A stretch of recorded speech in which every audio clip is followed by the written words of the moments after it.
Aaron's out on the West Coast. So 7:30 in the morning. I like it. Aaron's it's the middle of the day. Yeah, exactly. All right, so we're gonna give everybody like another 10:30, couple minutes to log in. Aaron and I have been talking about putting these masterminds together for Revel. And I think it's one of those things that, you know, staying relevant in our market is so important, knowing what's going on, you know, hearing from people.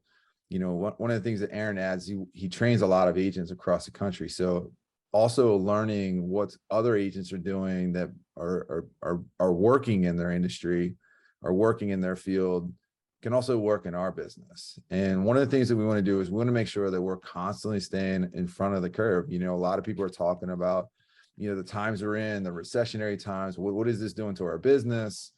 And what we want to do is through these masterminds is just to keep this, you know, the information, the flow, keep things relevant in our business so that we're constantly staying on the edge of things that are changing and adapting to our business so we can consistently grow. And, you know, Aaron being a trainer, being a, you know, a top producing realtor, you know, brings a lot of value to our business. So, you know, we appreciate Aaron taking his time to, you know, do these masterminds with our group. You know, this is brought to you by me and our group over at Cherry Creek, you know, is the connection through Aaron. So, you know, a lot of value that can be brought into these mastermind trainings. And, you know, Aaron, you know, some of the things that we just kind of like kick off with, I mean, talking about, you know, everybody talks about the industry, you know, where things are going. And, you know, we saw rates go up, come down. You know, we hear people say that, you know, we're in a recession.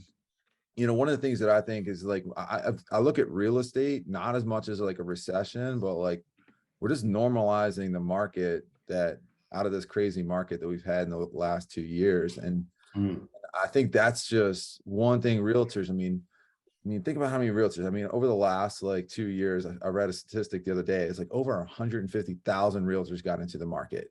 You know, one of these things, this reset, you know, we call it like a reset versus a recession. We're just going back to our normal market and we're resetting. We're gonna get rid of a lot of agents. We're gonna get rid of a lot of competition. And I think what we see in the next couple of months is this normalizing the market.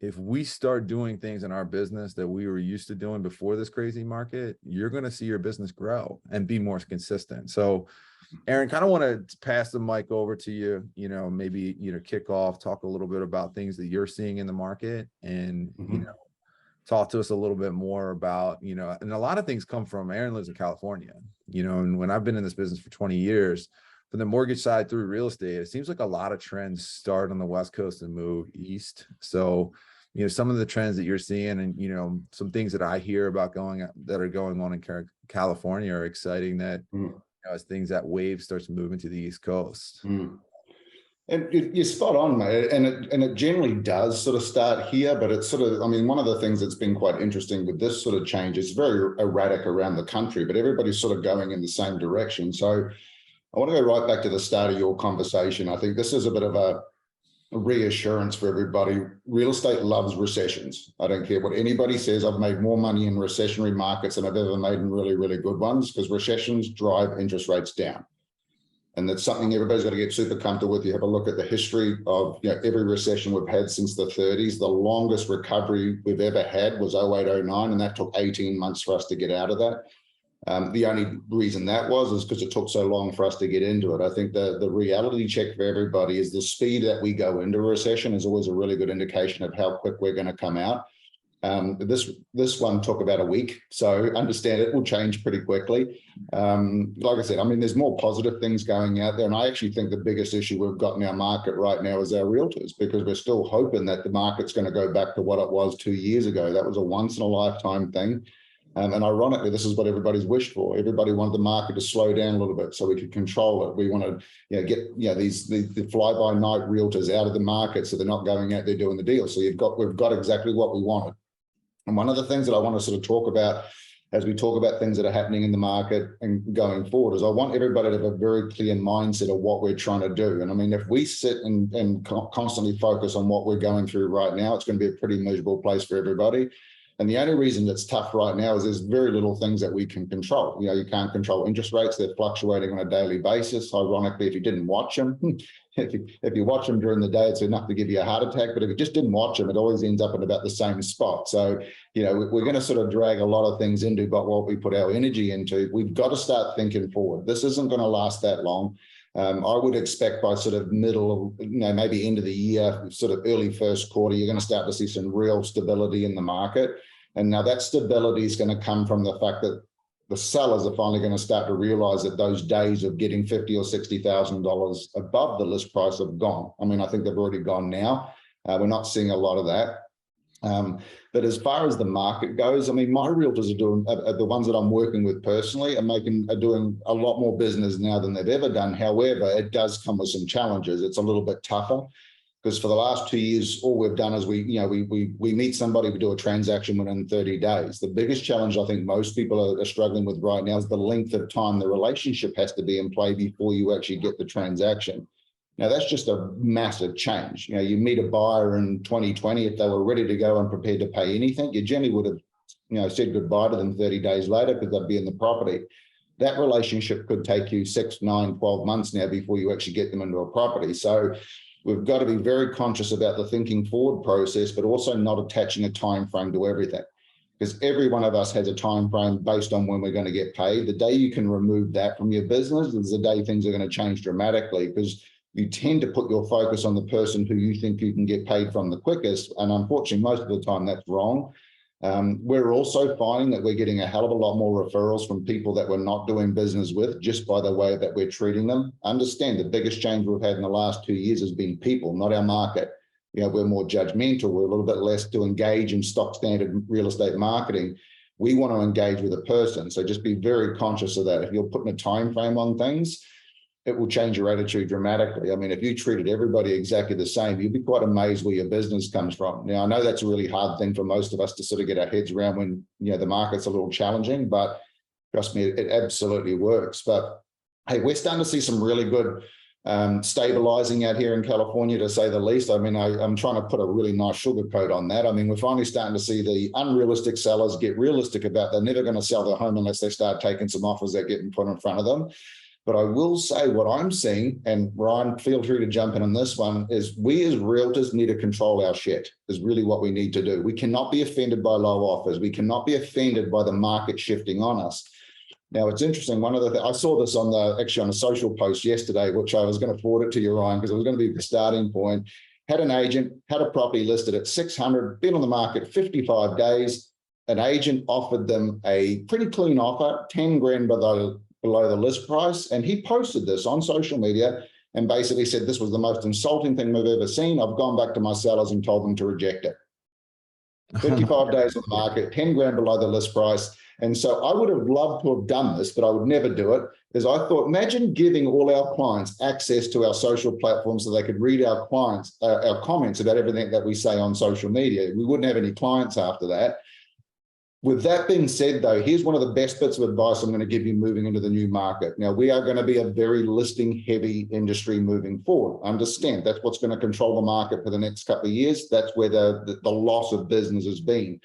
One of my non-negotiables in my business when there was a turning market is I don't care what the offer is, it will be put in writing and put in front of my sellers. You need to start making sure that we've got some safety net to get some price reductions. We've got to sort of set that, you know, that understanding right with the sellers, and we need that for price reductions. And, you know, I'm seeing this, if all we're doing is putting full price offers in front of our sellers, that's your expectation. You're never going to get anything. So, and ironically, by law, you've got to do it anyway. So if I had somebody come into a property and I knew they had the ability to buy it and they wanted to make an offer, say 50 grand below the list price, my immediate response was, you know what, I don't know what my seller's motivation is yet, you know, put it in writing, but because you are quite low, make sure that the contingencies are very clean. Don't fill it full of contingencies or you're more than likely going to get rejected.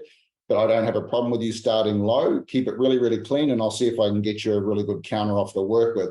Now, I don't think that that offer is going to buy the home, but what I need it for is if we're not going to get success in the sale, I've at least got something to lean back on to get a price reduction.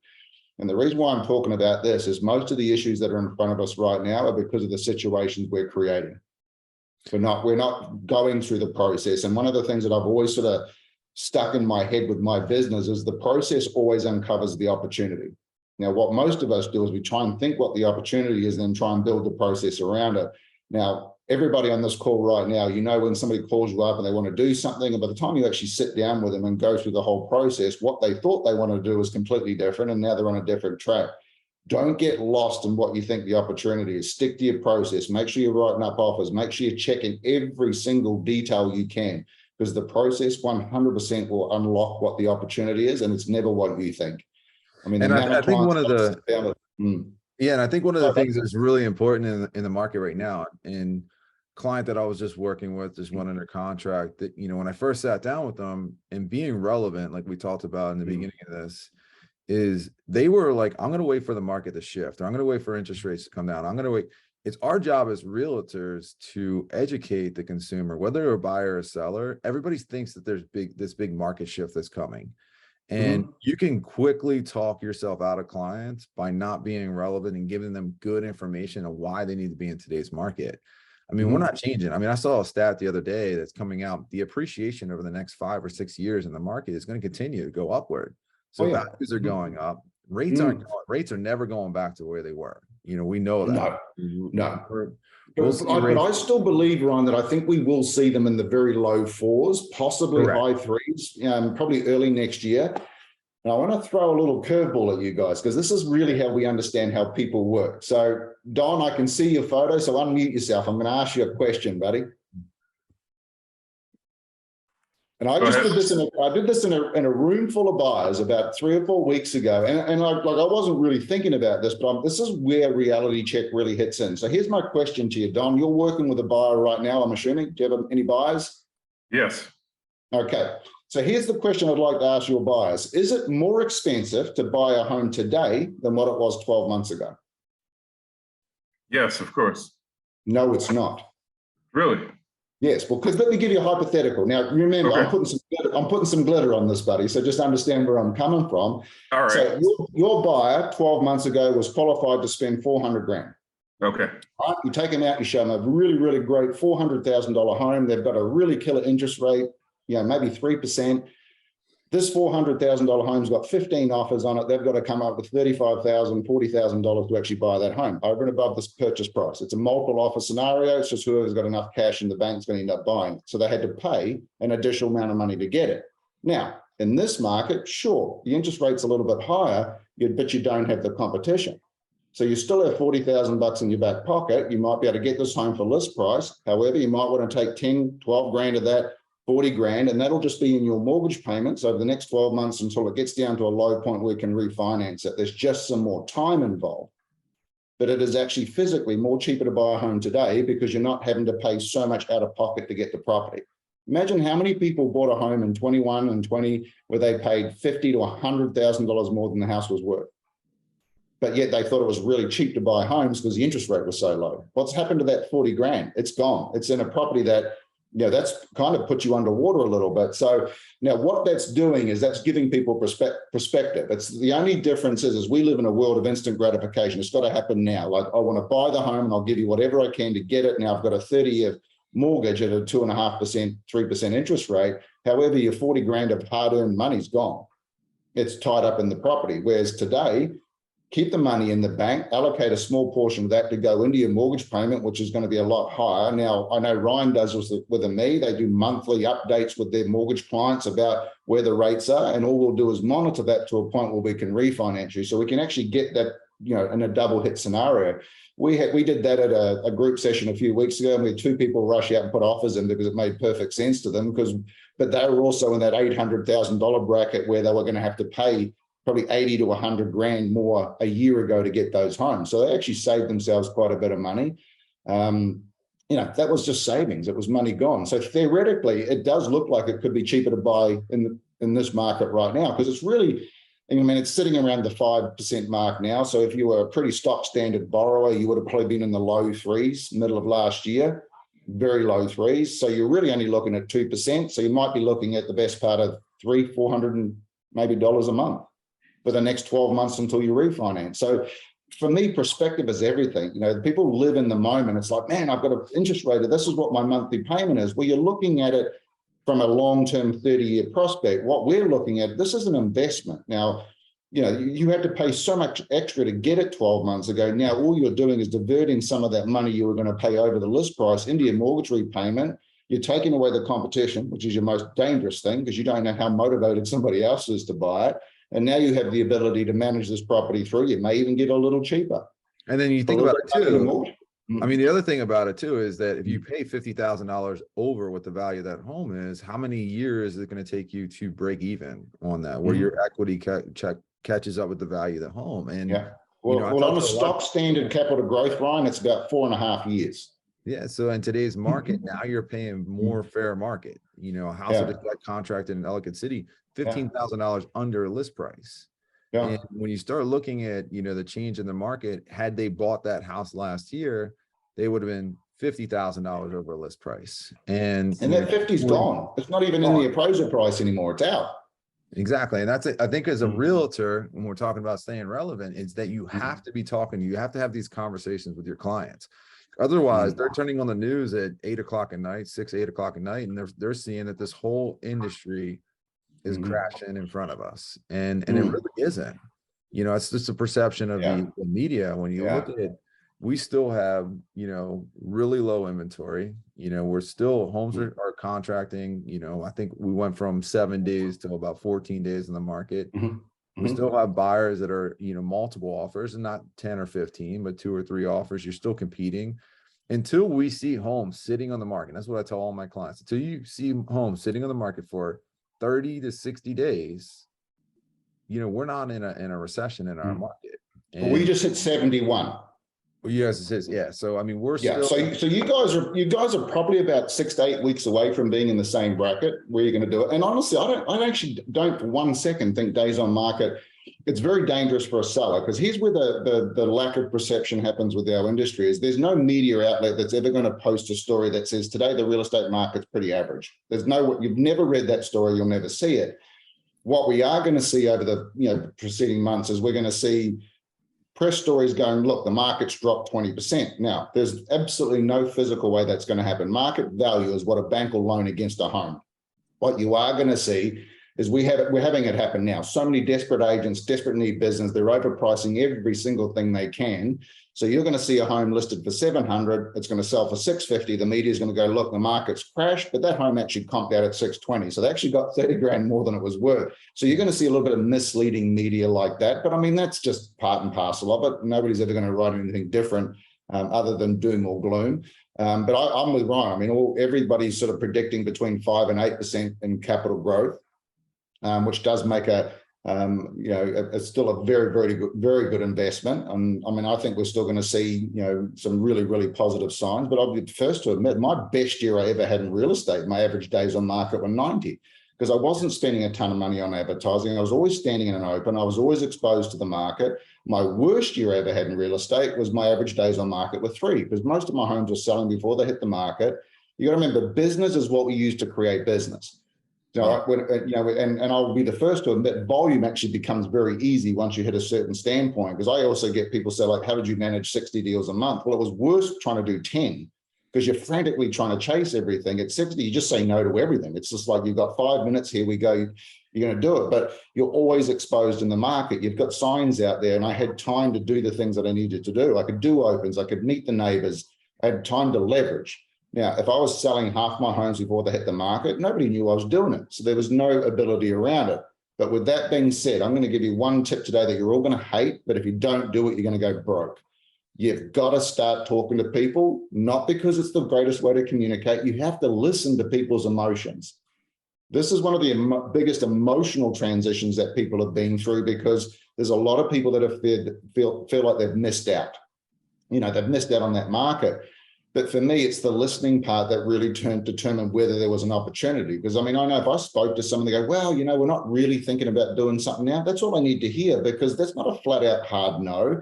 It means it's something in there that's an option. Now I need to build out a communication plan. You will not get any of that from a text message or an email. Now I know it's easier to do a text and an email, but we've got to get away from what's easy, because that's what everybody else has been doing for years. You have no ability to take it to the next step. And I have this written on every single meeting that I have. It's in my calendar. It's a drives my wife nuts, but it's a note. And at the bottom of every meeting, there's a note that says, what is the next step? There is no physical way for me to get a next step from anybody if there is no response. If I'm sending the email and they read it and they go, that's brilliant, I'll call them in a couple of days, gone and forgotten. If I have the conversation, I have the ability to book it into my calendar. First to react will always win. So if you have the ability, make sure that you're talking to people.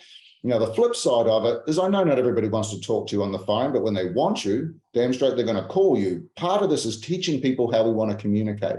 Actually, funny story for you, Ryan. One of the biggest real estate teams in San Diego is about to go broke for one reason only, is that at the middle of 2020, they had so much business going on that they sent an email out and publicly posted it everywhere that they will no longer be doing anything via phone. All communication that went through every transaction is either through email or text message. They used to do about 70 transactions a month. They've done 7 this year. Wow.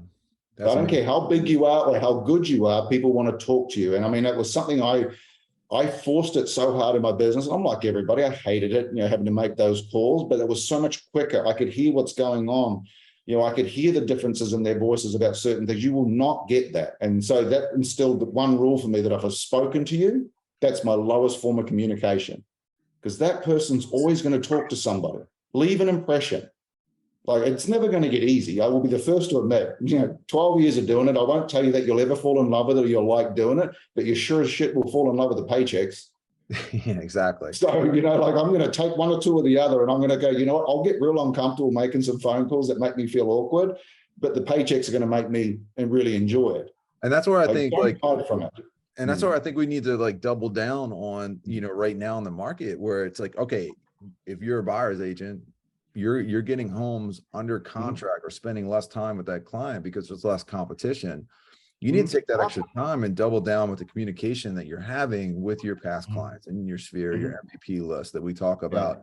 These are the people that are going to provide you the consistency in your business. Referrals. If you're trying to build listings are going to come through referrals. There's marketing websites out there and, different widgets that you can do. But the number one thing to get listings is always communicating with your client, your sphere, your people that want to send you business. And I think the one thing that the recession is going to allow us is more time to do the things in your business that actually work. Because we've been in that shotgun, market for the last 2 years where everybody's just going a million miles an hour. We're slowing down a little bit, but that means you need to double down on the things that work in your business, because you have the time right now.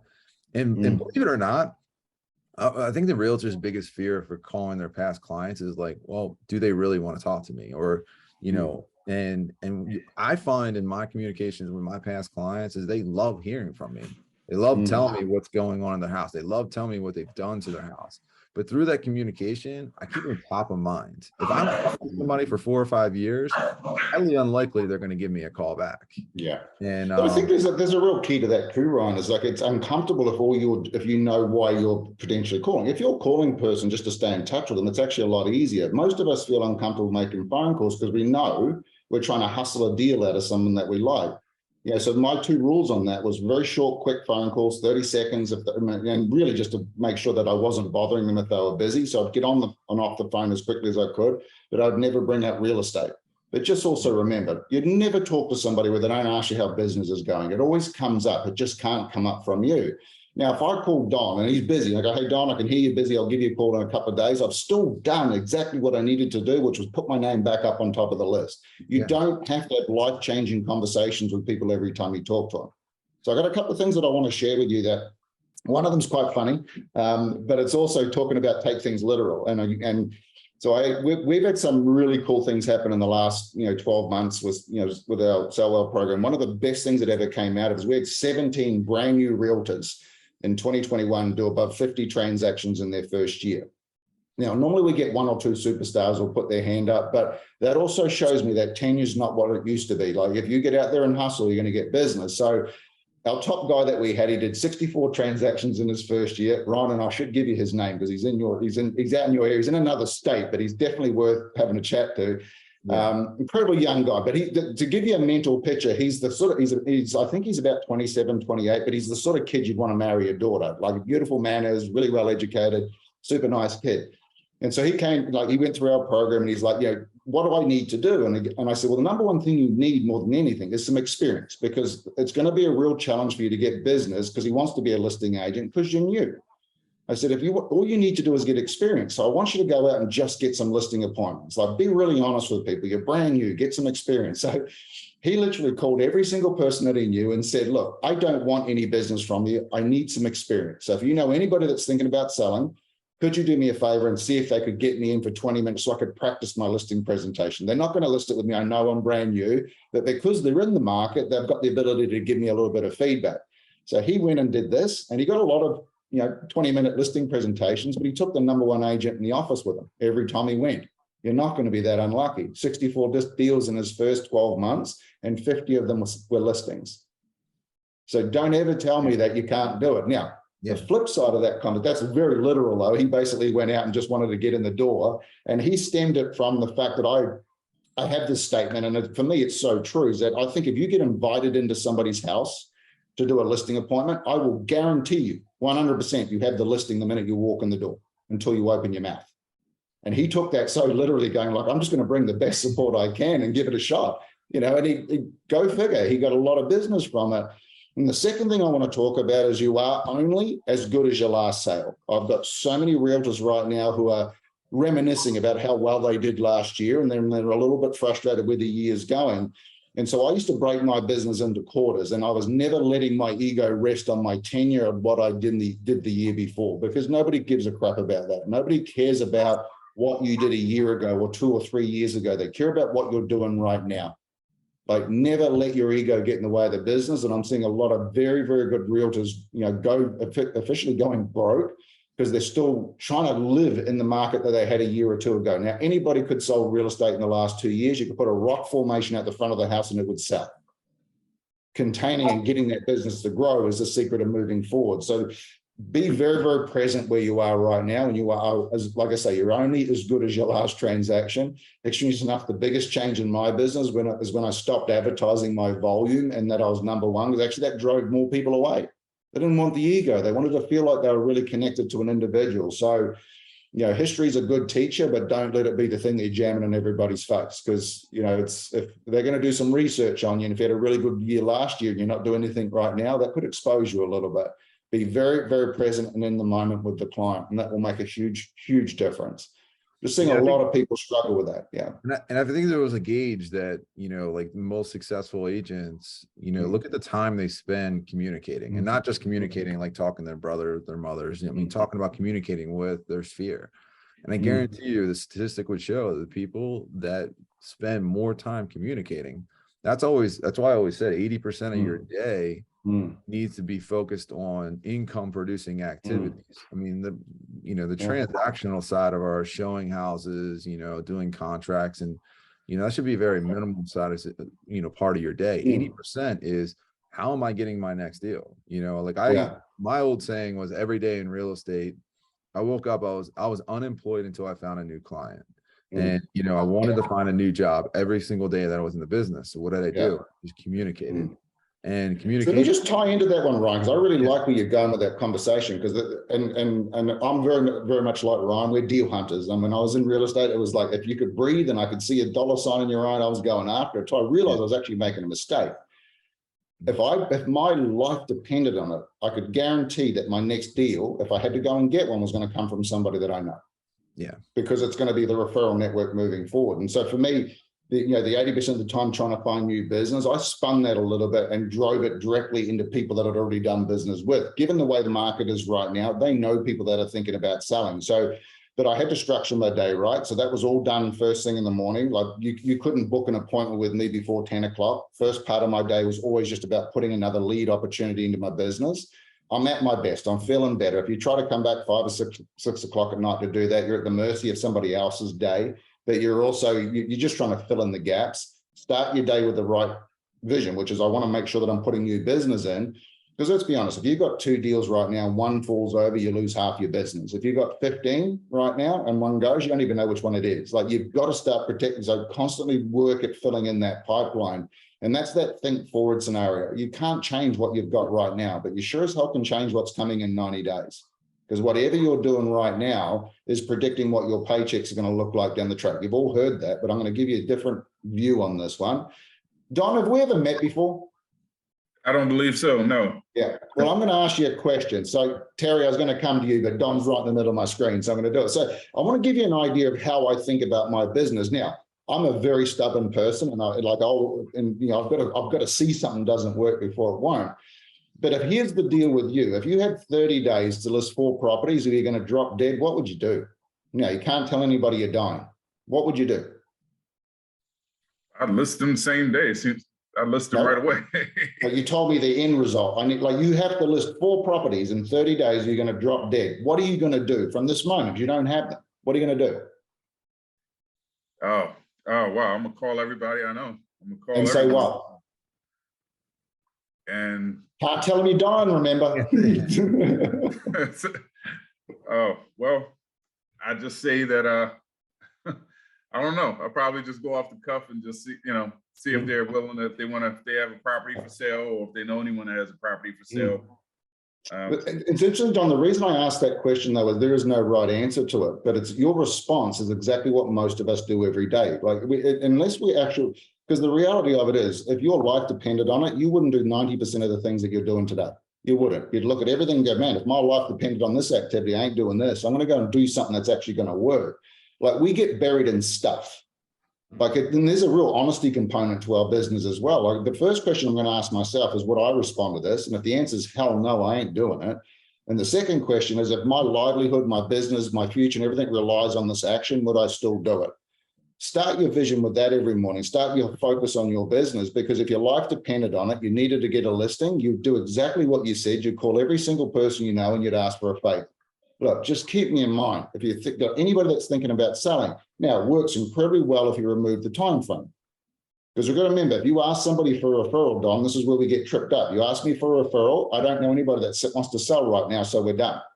Because a referral means something in the moment. Now, if you went to every one of your friends and said, look, I don't expect you to give me referrals, but the best thing we can do for everybody right now is get them to get some advice and actually do some research before they make a decision. I would like to be part of that conversation. If you've got anybody that's thinking about selling in the next 12 to 24 months, now's a great time to start planning because the market's moving. And I'd just love an opportunity to get in front of them. And if they think I'm the best person for the job, great. You remember the question was 4 listings. You don't have to sell them, just have to get them, because 4 listings is also going to make things pretty good. Now, I've only ever been shocked once with the response. Funny enough, and it was a young kid. And he goes, straight away, my house is on the market, my mother's house is on the market. And I thought, you know what, he's not wrong, because all he wanted was the open homes. So he's not going to sell them, but he's got them. He's only got 2 more to find. So, and then he got me a bit lost because he talked about getting a GoFundMe page going, and that kind of left me behind. But he had a whole lot of things going on. But be very, very specific, Don. I think ask yourself that question. I think everybody on this call, ask yourself that question. Your kids, your family, everything. If everybody depended on that right now, what would you do? Because honestly, no one has ever, after I've asked that question, come to me and told me they'll double down on what they're doing right now. Not once. Off of that, Aaron, going off of that, one of the things that I always done in my business is that I wake up every day before I look at an email, before I make a phone call, before I do anything in a business. I have a notepad, I handwrite out what I need to accomplish every single day. And it goes off of what you're saying right now, is that we all as agents, especially in the times that we are right now, need to think as if we're not going to die as a physical person die, but we could die in our career if we don't achieve the daily goals that we need to achieve, and then we really focus on the things that work best in your business. And that's being relevant, staying in communication. And being relevant is know what's going on in the market. If you're not able to communicate with your clients of what's going on in the market and keep them motivated, then guess what? You're not relevant. They're going to move on to the next agent that's relevant. If you're not spending 80% of your day on your daily list of things that you need to do, I need to call, 5 people in my sphere. I need to set a coffee appointment. I need to, schedule a listing appointment. If you're not doing those things every single day, and then look at your list every day. I mean, I'm goal oriented. So I look at my list. If I don't achieve something, I feel terrible. It's and it's from the physical side, if I miss a day of working out, my body's not as fit. And, it's the thing that the little things that you do every single day in your business you got to set those goals, and you got to set those goals first thing in the morning before you even start your day. Because as soon as you open up your emails, you're lost, and next thing you know, It's interesting you say that, Ron. One of the best things I ever do is I actually stop turning my phone on in the morning, because I'm a very reactive person. And so just to give you a bit of a perception on it, my biggest fear is letting people down. So if I rolled over at 6 o'clock in the morning and there was a really shitty text on my phone, that's my day. I'm not going to the gym. I'm not doing anything. I'm trying to fix it. So I thought, I can't stop myself from doing that. So don't turn the phone on. Like, get up, go for a walk, do the things you need to do, go to the gym, walk the dog. And then I'm more prepared to deal with whatever comes into my business, where most of us aren't prepared for it. Rolling out of bed at 6 o'clock in the morning and then trying to deal with a crappy email, you're not ready for it either. So there's a lot about being more efficient. And what Ryan's saying is right, that we're in one of those markets where you've got to get a little uncomfortable. And I'm not a real super negative person. I always say that the 30 days will die, because that's a life lesson. Because you think about, people never make a significant change in their life until they go to the doctor, and the doctor says, well, you keep doing this, you're going to drop dead. They go, holy crap, I'm not doing it anymore. And we've been told that for years, but we never stop doing it. Until it becomes life-threatening, we will never change anything. And I think the biggest downside that we've had for the last 3 years, it's been easy to survive. There's been a handout, there's been some gifts, there's been some things that have made it okay. And, think about March 16th, 2020, we all thought we were having a 3-week vacation.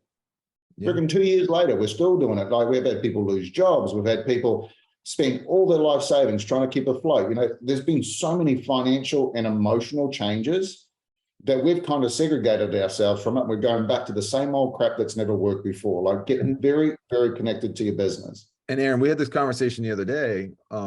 If you look at it, everybody throws this word like recession out there, but drive around, look at the help wanted signs, look at, nationwide consumer debt is the lowest it's ever been. So when you look at it, the recession that they rate of the past is not the recession that we're seeing today.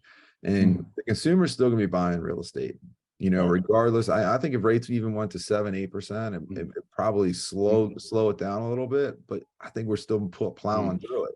Yeah, and I don't think they'll ever get to that high, Ron. I mean, and funny enough, a recession is just 2 quarters with no growth. So I mean, it's just a terrible word. It's just a horrible word to actually use, but it's what we need. We've needed this thing for 8 years to come in, because you've got to remember, it's been getting harder and harder and harder on affordability. You can understand how a recession works, so it drives up the daily costs of everything. So fuel, school, all that sort of stuff just keeps going up. Credit cards, best thing that they can put their home in is a home ownership. And like I said, I mean, if you go back through history and look at the recessions, but you also go back and have a look at some of the best markets we've ever had, not one of them has ever had an interest rate this low.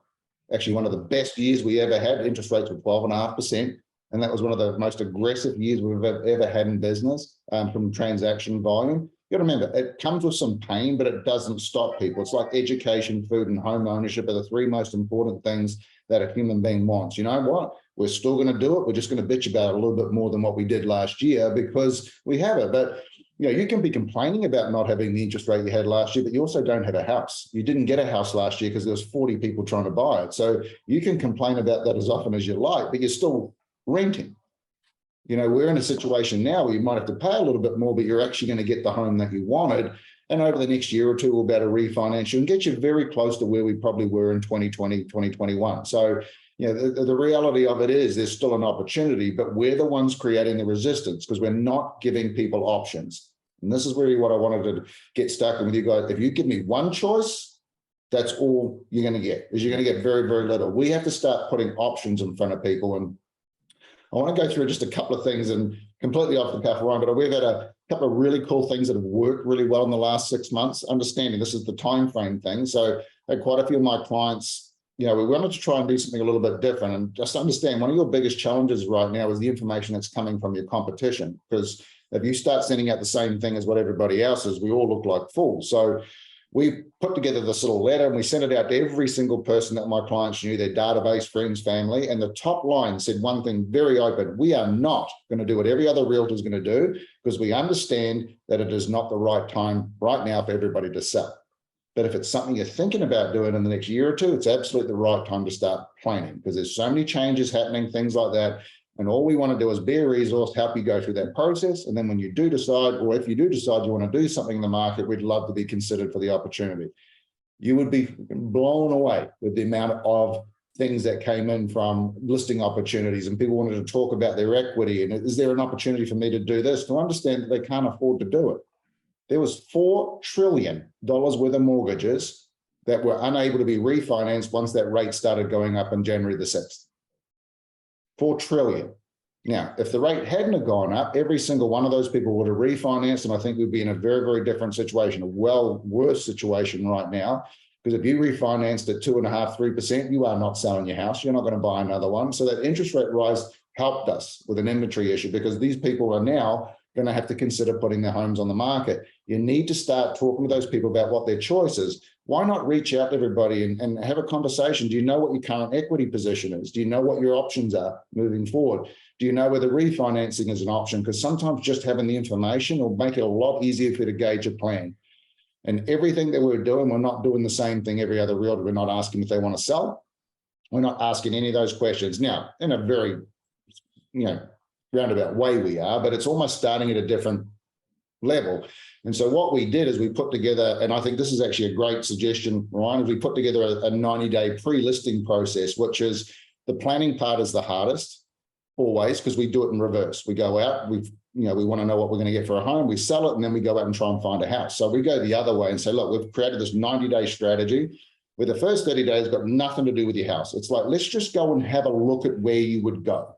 Simple as that. I don't care about financing you. I don't care anything. Let's just go and get you emotionally connected to the point that if you wanted to make a move, it's going to have a look at a couple of areas. Let's have a look at some new builds. Let's just find out what it is, because the biggest challenge we've got is getting people emotionally ready to make the move. So we would do this 30-day process, go and have a look at some areas. Once they were motivated, then the next 30 days is just really assessing their property. Like, what could we do to really achieve the best value we can in this market? And our whole conversation around that was, how do we remove all the objections, which is, do we need to do some repairs to the home just to stop people looking at how far they can reduce the price? Like, what do we need to do to really get this home ready for market? And we're still not talking price. All we're doing is talking about comparisons to homes that are very similar square footage, location, school districts, all that type of thing. And then after that, and if they're motivated to move forward, then we sit down and talk about a marketing strategy. Not once bringing up price. It's just, how do we get it into the market? Yes, that's a 90-day process. We found in the first 30 days, most people would put on the market because they actually got themselves emotionally ready to move. Biggest problem we've got in this market is unrealistic sellers. They want this dream price that they could have got last year that they won't get this year. We just have to break it down, show them some options. Remember, we're actually back doing our job. Well, and going off of that, I mean, the big thing right now in the market, if you talk to how many sellers weren't able to sell because they couldn't sell because they were contingent, and contingent offers didn't work. And talked to a seller the other day, they're like, hey, we want to move, but we need the equity out of our home to move. And now that's a big wave of sellers. There's a lot of people out there that want to move. They need to change the size of their home, their location, their home, schools. I actually know how many it is, Ryan. Yeah, how many? There's 1.9 million home sellers. Yeah. It's unbelievable. And a lot of that ballpark number, but it goes off of what you're saying. I mean, putting that strategy in place is so important, because people don't know strategy. They're not realtors. They don't live this business the way we see it. We see the back end of the business. They see the front end of the business. And if you just having a conversation, they were working with another realtor. Now they're working with Rebel. And it's basically just being able to have a 5-minute conversation, because another realtor is saying that they cannot do that in the market, to showing them how they can do that in the market, is now creating the sellers. I mean, it's getting that message. Like I said, knowing the industry, knowing how to talk to clients, putting the game plans and strategies in place. Those are the things that are going to change the realtors that stay in the business and the realtors that, are the ones that are going to be, looking for another job. And such a good point, though. I mean, when I said that 1 point, that's actually true, because there was 1.9 million sales that didn't happen in the last 2 years just because they didn't have to. Like they took forbearance, they lost their jobs, kids didn't go to college. So that was just the normal transaction cycle. Now, there's no way that they're all coming back to the market, but 800,000-900,000 of them, there's a lot of listings out there, but that's just also, and that's the normal transaction cycles. Now, the thing that blew me away, 2021 was the highest number of residential sales that we've had in 15 years. Doesn't make any sense. I had to double check this one 3 or 4 times, because it was the lowest inventory level we've had in history. and yet it was the highest transaction. So that's how many homes you did not see sell. You know, and for me, I was quite blown away by that. I would never, you could have asked me that and I would have gone, no, it was probably the lowest number, but it was the highest in 15 years. So the business is there. You remember if you stop listening, stop talking to people, stop doing, like when I'm, like I said, the talking thing about experts, you know, make sure you follow what it is, because the one thing you can control right now is the people that you know. Don't let somebody steal your database. Don't let someone steal your people. And the reality of it is, it doesn't matter who calls them. If you're staying in touch with them, they'll always be connected. Like, we've got to give people options. We've got to give people choices. We've got to give them the one thing that they haven't had, which is a decent, bloody human being that will talk to them. If you want to downgrade your people to text messages and emails and things like that without even speaking to them, you're not going to hear the most critical thing, which is the emotions that's going to give you the opportunity to follow that deal into something, you know, or to take it further forward, or explain something, or quantify something they don't understand. Remember, half the information is more dangerous than And I think none. that's So, the one thing a lot of realtors, what they do is they wait for the consumer to reach out to them. You know, it's like, you know, we're supposed to wait for them. I mean, if you have a seller, you need to stay in communication. Don't wait for them to say, hey, there's been no showings on my home, to call me and complain, or, you know, hey, is this off? Be in communication. Communicate with your clientele daily, every other day.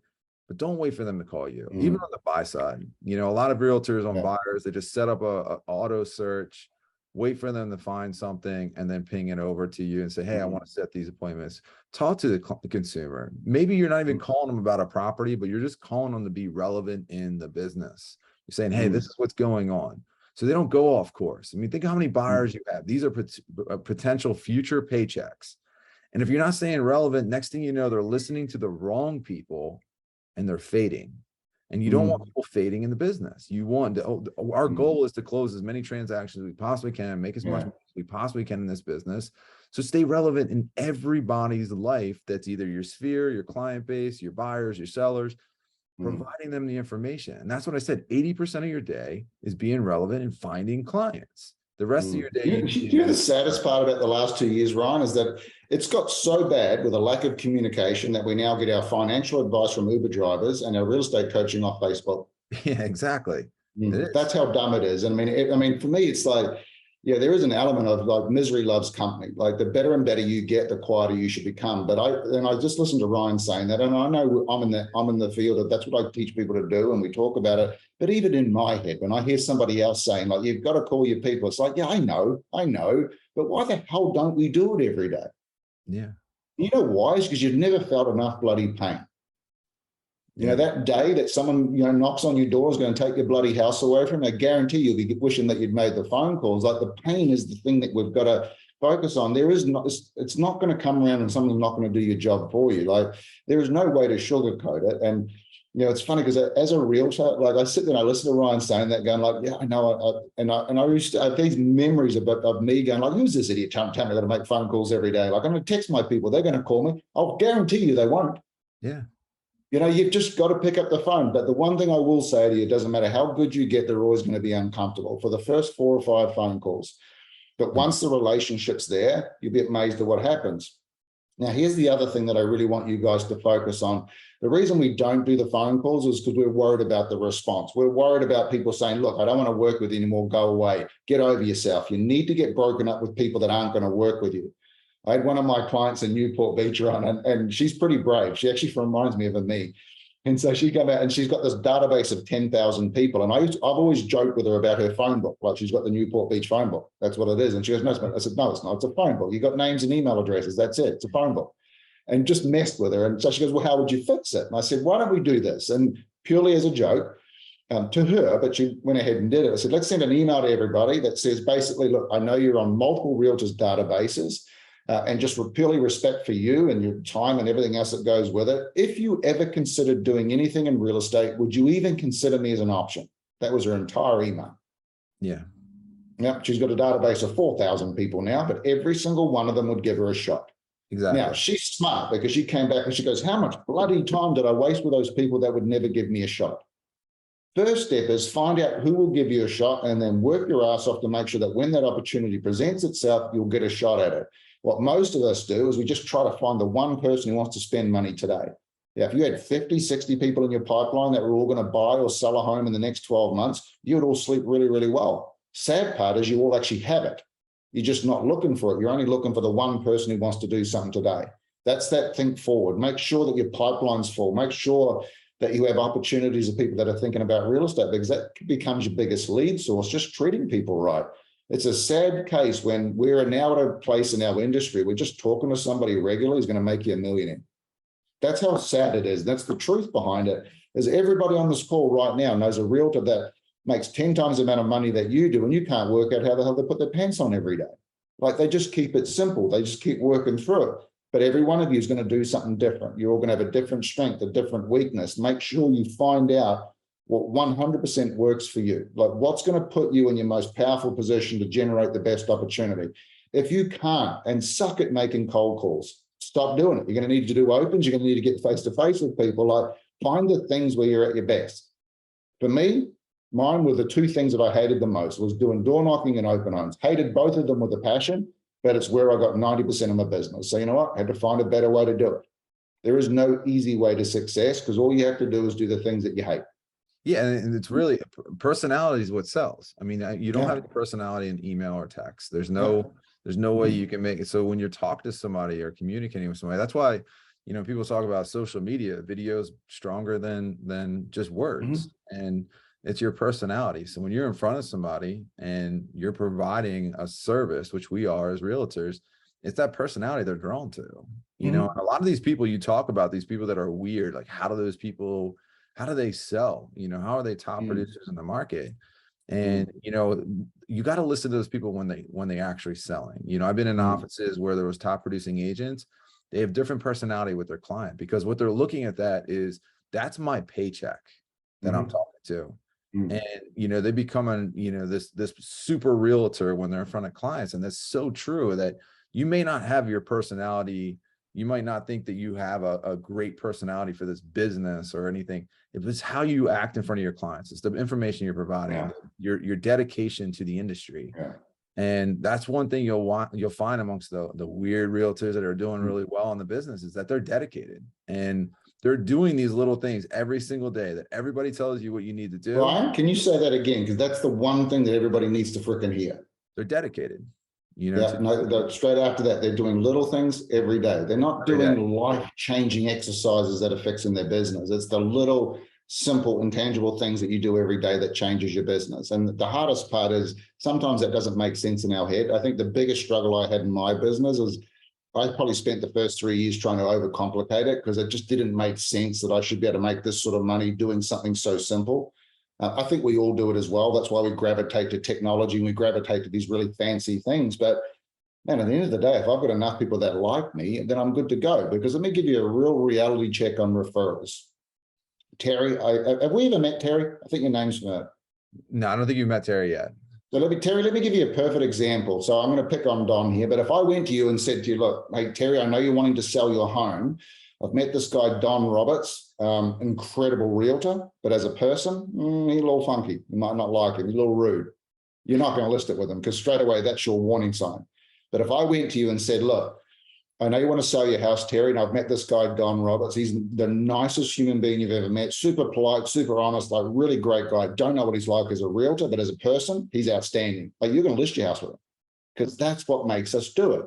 People need to refer us as what we are as people, because as realtors, we're all exactly the bloody same. I mean, honestly, there's no one of us is different. I mean, if I wanted to sell my house, Ryan would do whatever I asked him to sell my house, providing he was going to get paid accordingly to do it. So we're all exactly the same.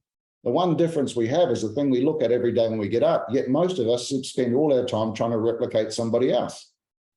Remember, get people to sell you. And that's one of the biggest things. And I actually got asked this a couple of months ago, Ryan. I'm very, really tongue-tied, but I had this gentleman in one of my things. He goes, there must have been something that happened in your life where you woke up and you had this aha moment about what changed in my business. And I couldn't really answer the question because I don't really remember it. But it was lying, you know, I got back to the hotel that night, I was sitting there thinking about it. I remember what it was. And it was the day I woke up and realized I was a way better person than I was a realtor. Like, I actually wasn't particularly good at selling real. I got very good at it after selling as much as I did, but I was trying so hard to be something that I wasn't. I'm not a super cheesy salesperson. I like to take care of people. I like to make people feel like they're getting over and above that service level. And that's how my business became 90% referral. I just took care of people. And funny enough, even the ones that I shouldn't have taken care of still referred me a lot of business.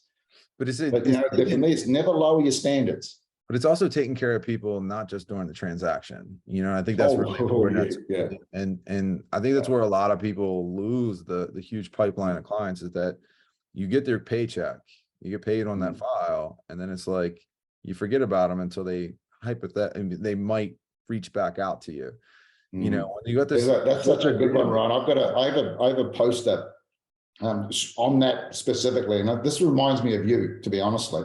And this is something that I've always lived my entire business life through. It doesn't matter what I'm doing, but for me, every single thing that we do for a client during the transaction, 100% shows me what you're like as a professional. So if I'm listing my house with Ryan, how he talks to me, how he negotiates, how he treats me, it's 100% how I see him and represent him as a professional realtor. Everything he does before and after shows me 100% what he's like as a person. correct. Let that one sink in, because if you're talking to your people once or twice a year when there's no business, you've just showed me what you're like, which is someone that is not going to build a relationship with someone unless you're getting paid. Now that is going to drive me so far the other way. So my communication was almost the same outside of the transaction as what it was in. Now, sure, it's a little shorter because I'm just going to be doing, you know, I don't have to be so engaging, shorter conversations. You remember, you always ask yourself, are you showing yourself as a great professional realtor? You're showing great character as a person, because I tell you, great character will pay you forever. Professionalism as a realtor will get you one paycheck. Because if you don't take care of me after, I'm going to forget you real quickly. And for me, that was just a big sledgehammer to the side of the head for me, because that's exactly what I was like. Once I'd done the deal, it's like, sweet, call me in 15 years when you need me again. And they'd list with 3 or 4 other agents before they even come back around. They forget us really, really fast. Protect the one thing you've got. And and the communication thing, I mean, unbelievable. Last week, did a listing presentation for a guy who used to own an old Italian restaurant down in the city. Now this is in Baltimore. Down here at the beach house, you know, we're hanging out at the pool, and here's somebody talking about that restaurant that was now the new owner of that same restaurant, come back to went full circle, having the conversation about, you know, the two families. Listing appointment was done at that point. And it's just a communication. It's like you know, talking to people and will fulfill. Yeah, I mean, it is a small world that we live in, especially in real estate. You know, and just communicating with somebody in our industry can create a source of income, and which is just unbelievable. And if anybody just said, if there's number one way to build your business, if you ask most realtor out there, it'd be like, have a Zillow account, have a realtor.com, like have these different, but the number one thing that could grow your business is just communication. And it doesn't matter communicating. If you become a good communicator with people, that's what grows your business. And I find that, you know, I like to spend a couple hours a day on phones, and I don't care if you have a realtor, you have somebody, I don't care if you're looking to sell, buy, whatever you do. I want to have a conversation. And by the end of the conversation, I want you working with Rebel, you know, because we're engaging in the content we're talking, we care about the process. If you look at our competition out there, the realtors we're competing with for the thousands and thousands of houses selling every single month in our market, we are light years in front of them. And that's what's going to keep us driving through any market. I was here in 2008 when our market crashed. My income consistently grew every year since that point. And it grew because you spent time doing the things that actually work in your business. Stop wasting time in the business. We only have a certain amount of hours every single day that we can focus on income producing activities. And that's what I did. You know, it's just like, all right, I'm going to take the distraction. I'm going to time block. I'm going to do the things that I'm going to do. Every coach, every trainer, any book that you read about building your business in real estate, all have the same common denominator. And that is focus on things that are going to get you in front of people, be relevant, and just duplicate that every single day. And you watch your business grow. You know, I used to be the guy that I stopped going. When I first worked at Century 21, I'd go into the office. The first thing I remember, I was a rookie agent. The one thing just being the young guy in the office that I always noticed in these real estate brokerages, you would come in, everybody would have coffee. They would talk about their day, talk about their, you know, problems they're having in the business. Next thing you know, they're asking everybody what they're doing for lunch. And it was a cycle. And I was like, you know, I can't be a part of the cycle because nobody's doing anything on a daily basis that is earning them income. They're just talking about things in circles. When you come in and you focus on your day, what is going to make your day more productive? What is going to get you in front of more people that are going to sell you more real estate? And be a bulldog about it. I don't care if you're first year in real estate or 10 years in the business. If there's a chance for you to sell your neighbor's house, go after it. It doesn't matter your experience level. People are going to work with people they like. And we have a lot of likable people in our business and in Revel, and just use that to your advantage. And I'm telling you, if you what you said in there is so true, too, right? Ask the bloody question. I think assumption is also the death of the realtor. Like, you're not going to get any, you can never be pissed off about not getting an answer to a question you don't ask. I mean, seriously, just ask the question. You know, is there an opportunity for us to work together? Like, get straight in front of it. I used to do that every time in an open home, and someone says, yeah, we're thinking about looking. Like, yeah, is there an opportunity for us to work together? Let's sit down and have a conversation. Like, sometimes it's the stupidest, easiest thing that you don't do that determines the one step closer to the paycheck, or the one step closer to that freedom of not being under pressure. So, like, don't ever get in the way of it, because I think, you know, I sit there, I think about Ryan, I think about the same with me. Like, I talk about my business. Everybody wants to know the good stuff. I don't want to share the good stuff about my business. I want to share the stuff that was crappy and horrible that didn't work, because you have to go through it. You have to go through those days where it's like, what the hell am I doing? Like, why did I even get into this business? Because you look for that one day that's life-changing. And this is the only career that you can ever have where you can change your life in a day. What other job can you have where your income is completely unlimited? You can make $100,000, $200,000 in a day. What other job can you have? There is no such thing except for lottery. Exactly. But you have to drive that. Like, you're going to get out of this. Is what, I mean, everybody talks about you'll get out of it what you put into it. And I think there's a little bit of maybe, but real estate, 100%. Is what you put in, you'll get out. And that's the one thing I want to kind of leave, like, because we're going to keep these to an hour call, is that we want to challenge you between this one and the next mastermind is to take a little bit out of each one of these and actually apply it. That's the thing. You gotta apply the things that work in your business. And you can apply these things. Most people, they're, you know, oh, I got to call my database. Oh, I got to call 50 people a day. Start with one. Just make one. Call somebody in your sphere, and you know, talk to them as a friend, not a realtor. At the end of the conversation, bring up the if there's somebody that's looking to buy or sell, would you give me the opportunity? You know, one of the things that you know, I was looking at a lot of realtors do in their networking in different neighborhoods is that when they talk to their neighbors, they talk to their neighbors about, say, if you know of any other neighbors that are looking to buy or sell, you know, let me know. You know, give me the opportunity to speak with them. Work on getting in front of communication from now into the next one. Be relevant, learn the market, study the market. And we try to send out information on the market that is what you need to be talking about, not what the media and what everybody, remember, doom and gloom sells in the market, you know, and when in the media market. Our job is to change that perspective with our clients and keep them focused on now is the time to buy.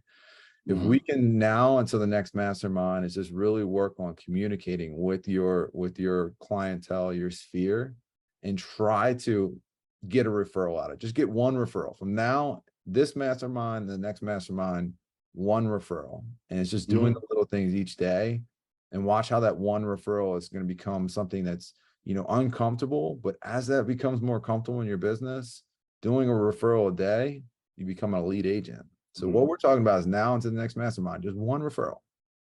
And you watch how that one referral turns into 2, 3, 4, and then it just becomes a machine.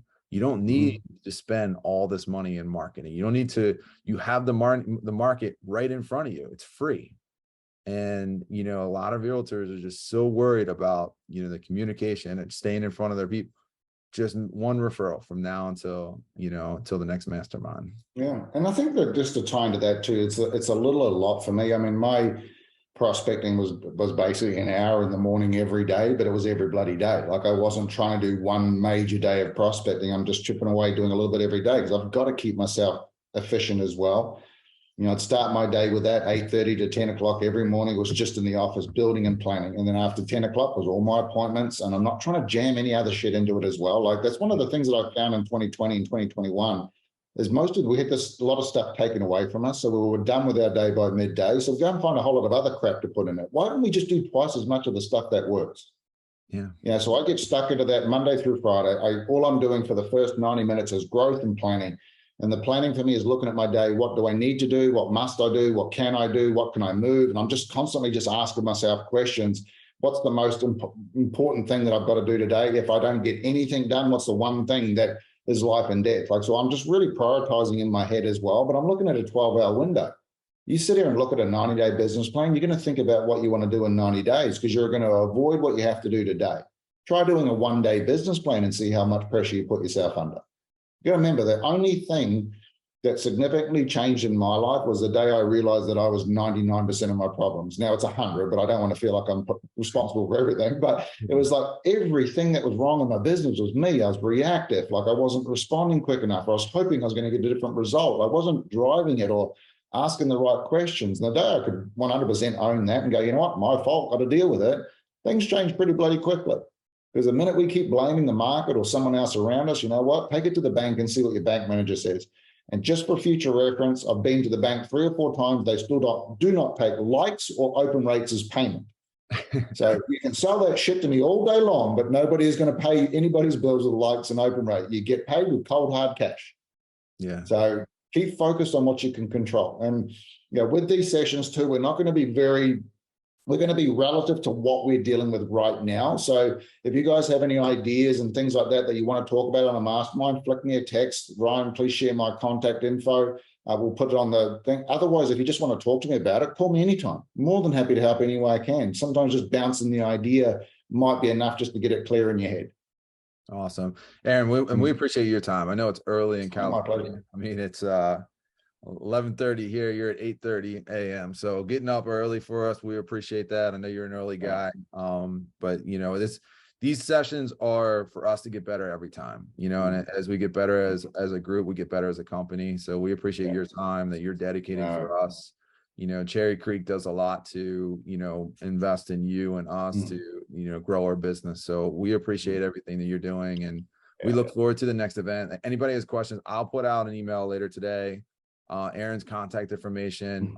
These are recorded. We'll put the recordings up in the team site. And like I said, any content you guys want to cover or things or questions you have that are good material for it, let us know. I mean, that's what we're here for. This is an open forum for training. We want you guys to participate more in it. And honestly, you guys all know that I'm always positive and motivated, but I'm really juiced about this next market. I told you guys in 2020 that we were going to have a ride over the next 2 years, and we did. But I see the market that we're coming at right now in the market as a more controlled market that's going to help you grow your business to the next level. I mean, honestly, last year, it was crazy. I mean, being a listing agent, you couldn't market neighborhoods, you couldn't do open houses, nothing to build your brand off of. Buyers agents just struggling, 10, 15 offers before you got something contract. That's all going away. Listing agents can market again.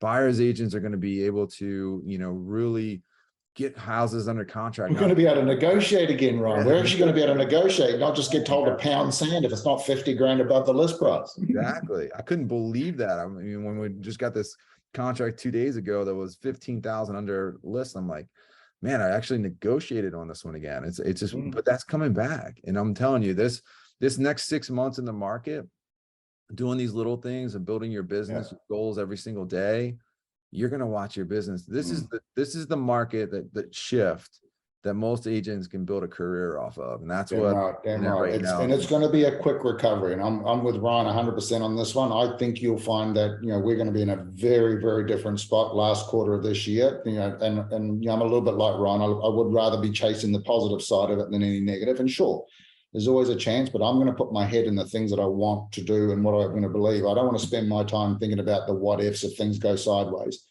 Because you sit there and think about it, the result is going to be what it's going to be. You can make a choice to get out of it because there's going to be a lot of money to be made in the next 2 to 3 years in this industry, but you're just going to have to run a business. You can't put your hand up and hope you're going to get lucky. You're going to have a process behind everything. Never forget the process will unlock what the opportunity is. You don't know what it is. You just get your process right.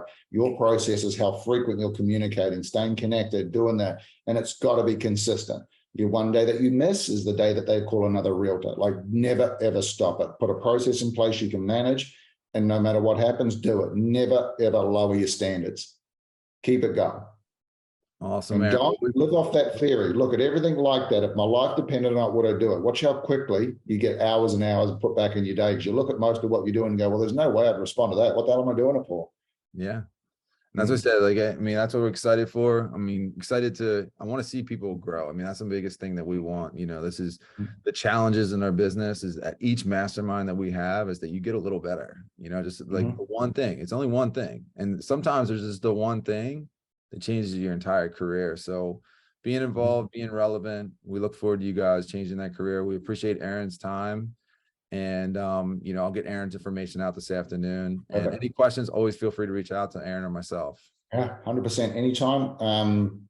Yeah, there's no stupid question. The only stupid question is one you don't ask. So, because it can pay you a lot of money. So, yeah, I was just lucky enough. I was dumb enough and stupid, and brave enough just to ask every random dumb question I could. And I got a lot of really good answers that pointed me in the right direction. Don't be too proud. That's awesome. Don't be too proud. Awesome, Aaron. Well, we appreciate you. And you guys have an awesome day. And I'll get in touch, Ron. We'll set up the next date and we'll get it back on the calendar. Awesome. I appreciate it, Aaron.